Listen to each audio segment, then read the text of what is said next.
Fresh every Tuesday for MSPs around the world. This is Paul Green's MSP Marketing Podcast. Hi there, and welcome back to the show. Here's what we got coming up for you this week. Hi, my name's Paul Franklin. I'm the guy who can tell you when companies are particularly interested in your products and services. I'm going to be talking about this and how you can tap into intent data on Paul's show. That's my special guest, Paul Franklin. He's joining me later on to talk about something called intent data marketing. It's where you use data to find people who are clearly looking for an MSP right now. I'm also going to tell you about how to get better feedback from clients who have declined your offer and picked another MSP. How dare they? Paul Green's MSP Marketing Podcast. Can you hook a new client into managed services by selling them a lower value item? Well, I believe you can, and let me tell you why and give you some specific examples that you can use. So the idea about selling them something kind of lower priced is because the jump from being a prospect to signing a managed services contract, it's a massive leap. If you think about it from their point of view, and especially if they don't know you, and most people who are buying from you, they don't know you. So they have maybe been referred into you, maybe they've done some Google searching, maybe they saw something that you did on LinkedIn, whatever it is. The point being is that going from that point of they've just met you to signing that contract, it's huge. I mean, it's a chasm. It's a massive chasm in between the point they start and the point at which they finish. And I know that people do this, and indeed many of the clients that you have signed up have done it, but it's a big leap. So anything that we can do to reduce that down is better. What we have to do to take someone from being, actually they don't just start as a prospect, they start as a suspect. They're suspicious when they first find you. So to take someone from being a suspect to being a prospect to being an opportunity to becoming a client to becoming a bonded client, and a bonded client is where they stay with you for 10 years or more. To do that, we have to build trust. All of this, the entire journey is about building trust with them.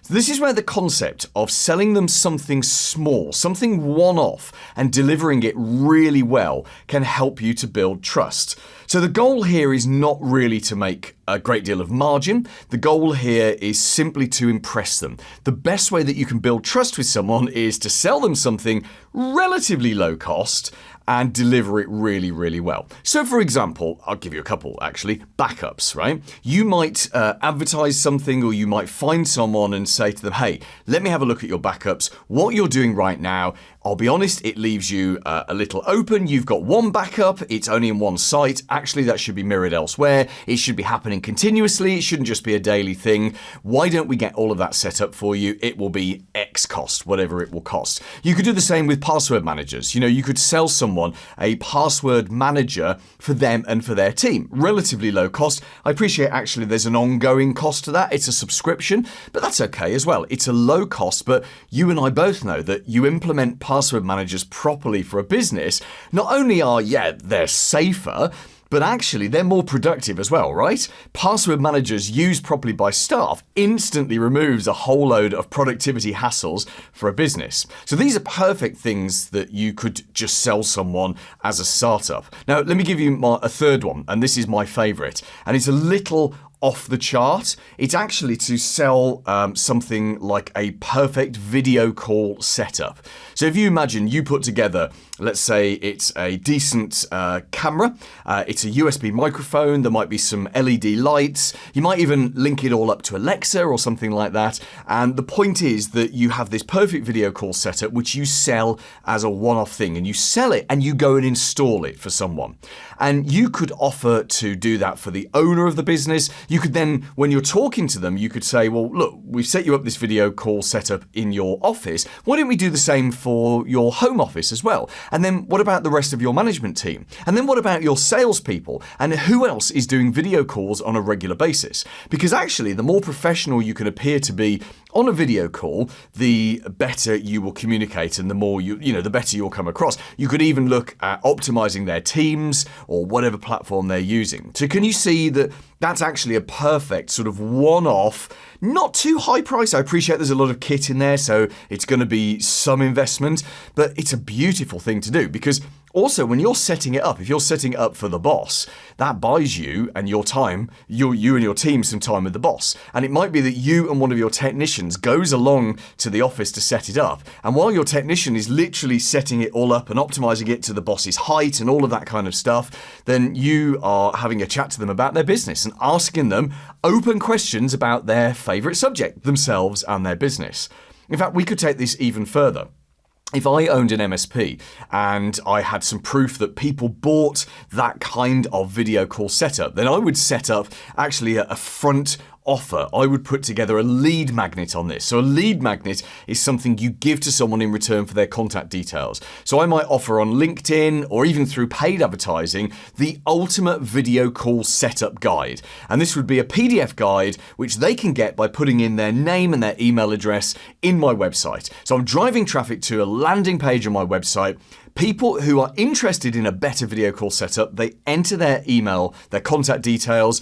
I then send them that PDF, but the purpose of that PDF is to make it seem more complicated and difficult than it actually is. Because what I really want to do is to sell them that setup myself. So I send them through that guide. I perhaps have some kind of email sequence follow-up to it. I would definitely do a follow-up phone call. I'd just give them a call. Maybe not me, maybe someone in my office, give them a call and say, hey, did you get the guide? Is this something you've thought about? Tell me, what kind of video call setup have you got right now? Oh, you're just using your webcam, are you? What lights have you got? Oh, you're sitting in front of a window, are you? But with your back to the window, so actually you're in silhouette. And you can sort of talk people through all of this. And then, of course, you sell them that setup, and then you go on to sell it through them to all of the other senior people, and it gets repeated around around all of their staff. And as I say, it's then you are then buying yourself some time with talking to them. By the way, if you are thinking, but Paul, we are not experts at video call setups. Yes, you are. Compared to the ordinary business owners and managers that you are dealing with, you are an expert because you can spend the time and make a decision on which is the best camera. Which is the best USB microphone? Which are the best LED lights? How do I get all of this set up with things like sight lines so their eyes are exactly at the point that the camera is looking at them? How do we set up the lights to be correct? Let's be honest, if you don't actually know this stuff, it's an hour's worth of researching, right? It's really not difficult, this kind of stuff. So you can set yourself up as that expert and you can deliver this very, very easily and buy yourself that 20, 30 minutes of quality questioning time with the owner or with the manager of the business. Now, if you like the sound of this, please don't overthink it. Just do a test. Get a video call set up, created, something that you know you can sell. Just try and sell it to 2 or 3 prospects and see if actually that time talking to them while it's being installed is valuable sales time. It's all something you can just test. Here's this week's Clever idea. I'm sure this has happened to your MSP. You've submitted a proposal, but you didn't get the client, and they haven't really told you why. Well, here's an idea that you can try for better feedback. Such a simple idea. You deliver a box of quality donuts to the decision maker. And when I say quality donuts, I don't mean something where you walk into like a gas station or a petrol station or just a store and buy a small box of slightly stale donuts. I mean expensive. Spend £20, £30 or dollars on, there's bound to be a bakery or someone near you that does donuts or cupcakes or something like that. The point is they must be quality and nice. And then in that box, when you deliver it, you include a short note. And the short note says something like, could you give me 30 seconds, please, to tell me why we didn't get your IT business? Thank you. And then you put your email address at the bottom. Let me say that again, because that note is actually the critical thing. Could you give me 30 seconds to tell me why we didn't get your IT business? Thank you. Email address. Now, most reasonable people, they will email you back. And you can always call them to just, say, hey, hope you got my donuts, my cake or something like that. And would you be able to tell me why we didn't get the business? Why would they respond? Because you are essentially buying their feedback. That £20, £30 or dollars you spent on decent donuts or decent cakes is you buying that little bit of feedback. What's really interesting as well is that in doing this, it will demonstrate that you are a mature business owner. Just because you didn't get the business, you didn't strop off and sulk and fold your arms and say, well, I'm not talking to you if you're not talking to me. So this kind of behavior, asking for quality feedback in this way, I really believe it works in your favor because you never know. they might, a few weeks or months down the line, they might develop buyer's remorse on the MSP that they chose instead of you. And you want to make it as easy and as pleasant for them to be able to come back to you and say, guys, we made a mistake, can we talk again? So you showing maturity in the way that you're asking for feedback, that's a very smart thing to do. Paul's blatant plug. Smart business owners make smart marketing decisions, and 700 MSPs are now part of the MSP Marketing Edge. If you want new clients and an awesome life for you and your family, but you're feeling stuck, well, you can get the answers you need inside the MSP Marketing Edge. My online portal gives you a simple plan to follow and white label marketing content to help you get new clients and make more money. Join the MSP Marketing Edge at mspmarketingedge.com. The big interview. Hi, I'm Paul Franklin. I'm a intent demand generation owner, and I've got a great deal of experience with MSPs marketing from the publisher perspective. And thank you so much for joining me on the podcast, Paul. And we're going to talk about what exactly intent means in a second and how MSPs can use that within their marketing. But first of all, tell us about your publishing background. So although you're not, as you were telling me just before the interview, you're not a technical person yourself, you're not an MSP owner, you obviously know MSPs inside and out because you've actually been serving them as a publisher of websites. Tell us what you did. Yeah, absolutely. So I was publishing director at Dennis Publishing for a number of years. I ran the P&L for the IT B2B and IT B2C divisions. From the B2B perspective, we had IT Pro, Cloud Pro, Channel Pro, where we had audiences that were targeting, or we were speaking to audiences that were technical end users, business decision makers, but also very much the channel MSPs, CSPs, all of those sort of managed service providers, and we tracked through Channel Pro especially, we tracked the sort of evolution of MSPs from when, I guess originally it was the reseller wholesaler dynamic all the way through to the sort of modern offering and service provision that the MSPs and CSPs sort of offer right now. So I managed those brands. We spoke to MSPs and end user entities and the tech partners on a very regular basis. We also ran the UK Cloud Awards when cloud became, or before cloud became ubiquitous, and it was really important for cloud and managed service providers to really help people understand the offerings that they were bringing to market. Yeah, so that's quite some CV there. And for our international audience, you may or may not have heard of Dennis Publishing. It's a fairly sizable operation here in the UK. And the founder was a guy called Felix Dennis, who passed away quite a number of years ago now. But he was definitely one of those highly eccentric billionaires or multimillionaires, and he wrote a fantastic book called How to Get Rich, which is worth reading. In fact, if you get a copy of the hardback version, which is the edition I've got. It's just on my bookshelf just over here, and the pictures on the inside of the hardback are pictures of checks that he's written to the UK Tax Authority, which was called Inland Revenue back in the day, and we're talking like checks more than you will ever earn in your career, and that would just be one of his checks that he wrote. But he really eccentric guy, and it's a really interesting book. So let's talk about this intent marketing. Can you explain for us, and assume that I'm 7 years old as you're explaining this, what exactly is intent marketing? So I guess intent data and the idea of intent is a concept that there are signals around interest in products and services that can be captured.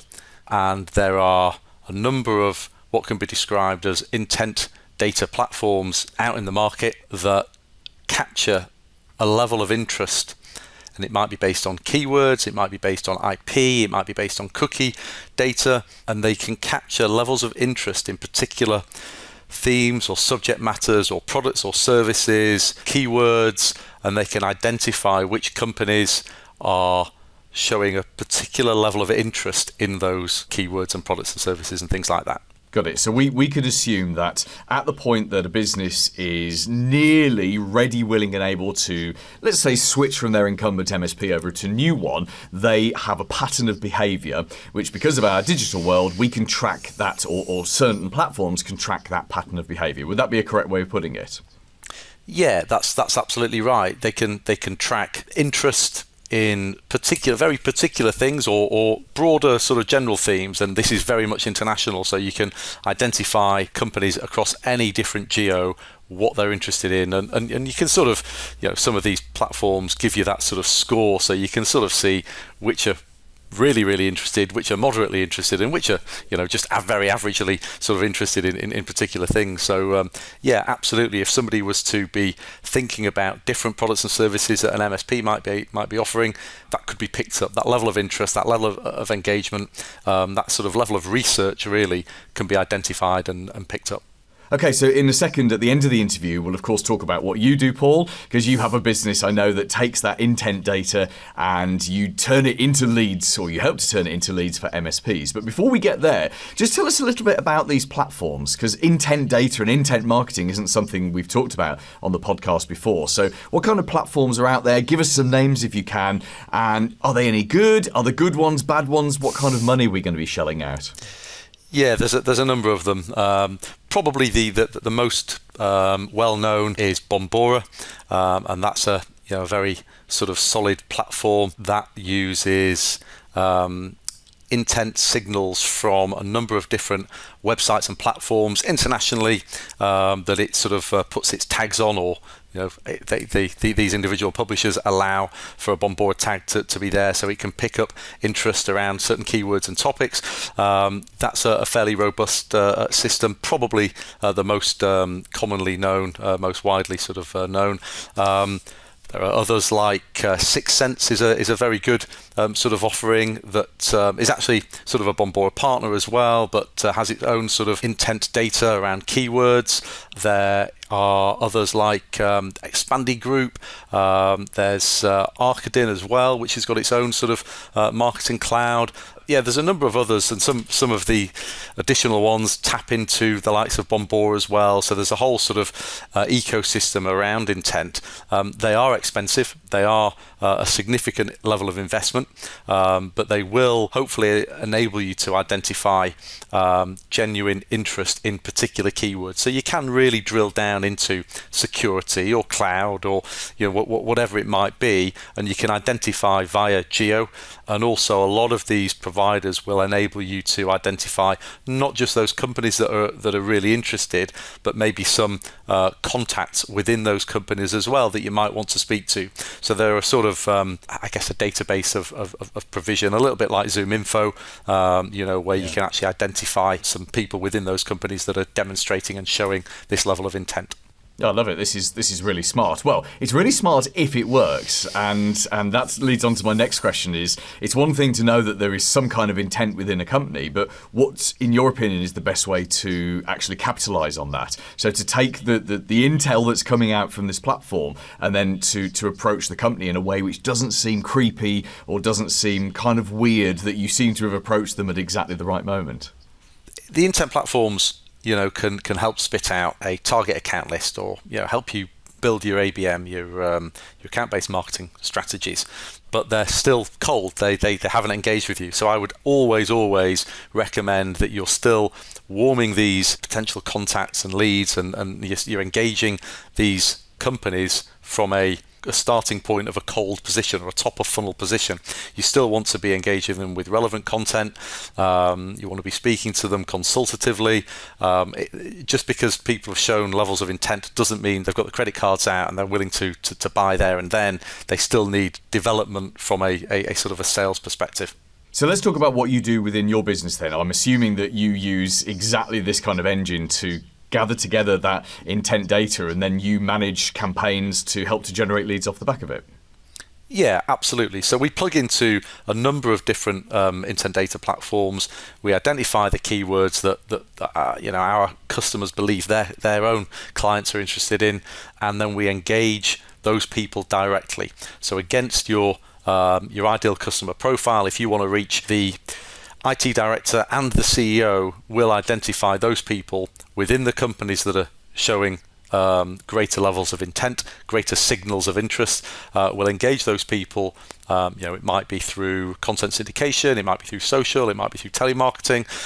We will engage them and gather consent, and then we'll patch the leads through to you as an MSP, whether by Excel sheet or we can patch directly into your CRM, and that's the whole solution that we offer. So we engage and we take care of the whole campaign. The real reason we launched and the whole point of it is that we hope we can provide warmer leads. So we understand and we know they're not necessarily going to have their credit cards out immediately ready to buy, but we also really believe that they are much warmer than if you're just starting from the very top, because they've gone through that intent, that content syndication and that consent process. Yeah, and as we know about all marketing, it's often just a case of getting the timing right, isn't it? You know, people will only buy when they're ready to buy. And what this is doing, hopefully, is showing you, hey, these people are nearly in a position where they are ready, willing and able to buy, which is just great. Paul, thank you so much for joining us on the show. Tell us what your business is called and what's the best way to get in touch with you. Thanks, Paul. The company is Koala B2B.com. It's international, and you can reach us at Koala B2B to the number. That's the website, and we look forward to hearing from you. Paul Green's MSP Marketing Podcast. This week's recommended book. Hi, my name is Matt Tompkins of Two Brothers Creative at thecontentbox.com. My book recommendation is Donald Miller's Marketing Made Simple. Now, Donald Miller has written a series of books from StoryBrand through his latest Business Made Simple, all great books, but Marketing Made Simple, I think, is really, it is a great entry-level book for any business owner who is trying to get their hands wrapped around their own marketing. And it breaks down things in very simple terms. As the book says, Marketing Made Simple. It's a great place to start to understand your marketing if you're doing it yourself, or understand your marketing if you're hiring someone to do it for you, so that, let's face it, you don't get ripped off or taken advantage of. Marketing Made Simple by Donald Miller, my book recommendation of the day. Coming up next week. Hi, I'm Brian Hoppy. I have built an MSP up to 45 staff and also built and sold a second MSP. Join me on Paul's podcast, where we talk about how to scale your MSP.